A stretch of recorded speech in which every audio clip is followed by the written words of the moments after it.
नागपूर नगर परिषदेतील काँग्रेस प्रणित परिवर्तन आघाडीचे 20 नगरसेवक भाजपच्या गळ्याला लागल्याची चर्चा आहे। हे 20 नगरसेवक विधान परिषद निवडणुकीत भाजपच्या बाजूने मतदान करण्याची शक्यता आहे। नागपूरचे पालकमंत्री चंद्रशेखर बावनकुळे यांनी केलेल्या बैठकीत सर्व नगरसेवक हजर होते। विशेष म्हणजे सुनील केदार यांचे निकटवर्ती अहमद शेख यांच्याच घरी भाजप नेत्यांनी बैठक घेतल्यानं या संपूर्ण घडामोडीचं खापर स्थानिक नेत्यांनी सुनील केदार यांच्यावर फोडलंय।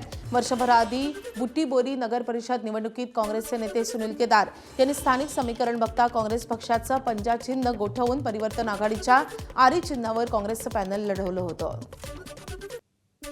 आज बावनकुळे साहेबांच्या नेतृत्वामध्ये आम्ही बुट्टीबोरीला सुद्धा जाऊन आलो आणि त्या ठिकाणी अतिशय सकारात्मक चर्चा झाली आणि मला विश्वास आहे की गोंडवाना गणतंत्र पार्टीचे जे 20 नगरसेवक आहेत ते सुद्धा मला मतदान करतील। या लोकांना अहमद बाबू व सुनील केदार यांच्या गटाला हे सगळं माहिती होतं की मागे पुढे आपल्या उत्सुक बाजार समिती एन्क्वायरी सुरू होणार आहे। याआधी SIT सुद्धा चौकशी त्या ठिकाणी झालेली आहे। त्या धाकामुळे या लोकांनी बुट्टीबोरी नगर परिषदच्या निवडणुकीत पंजा फ्रीज करून त्या ठिकाणी सगळं लोक काही BJPचे लोक हाताशी पकडून यांनी पॅनल टाकून त्या ठिकाणी निवडणूक लढण्याचा प्रयत्न केला आणि त्या ठिकाणी पंजा फ्रीज केला। त्याच्यावरून सुनील केदार हे खरोखरच काँग्रेस पक्षाचे आहेत की आतून भारतीय जनता पक्षालाच मदत करणारं काम करतात ही चिंतेची बाब जनतेमध्ये आहे।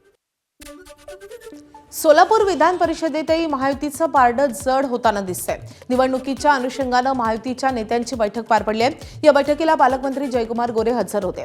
विशेष म्हणजे शरद पवार यांच्या गटाचे आमदार उत्तम जानकर, अभिजित पाटील यांनीही या बैठकीला हजेरी लावल्यानं सर्वांच्याच भुवया उंचावल्यात। जानकर आणि पाटील हे दोघेही मवियानं दिलेल्या उमेदवारीवरून नाराज होते, तर करमाळ्याचे शरद पवार गटाचे आमदार नारायण पाटील यांनी आधीच महायुतीच्या उमेदवाराला पाठिंबा दिला आणि त्यामुळे पवार गटाच्या 4 पैकी 3 आमदारांनी महायुतीच्या उमेदवाराला पाठिंबा दिल्यानं मवियाची बाजू कमकुवत झाल्याचं दिसून येत आहे। सोलापुरात विधान परिषद निवडणुकीत भाजपचे उमेदवार राजेंद्र राऊत विरुद्ध राष्ट्रवादी शरदचंद्र पवार पक्षाचे उमेदवार वसंतराव देशमुख यांच्यात सामना होतोय।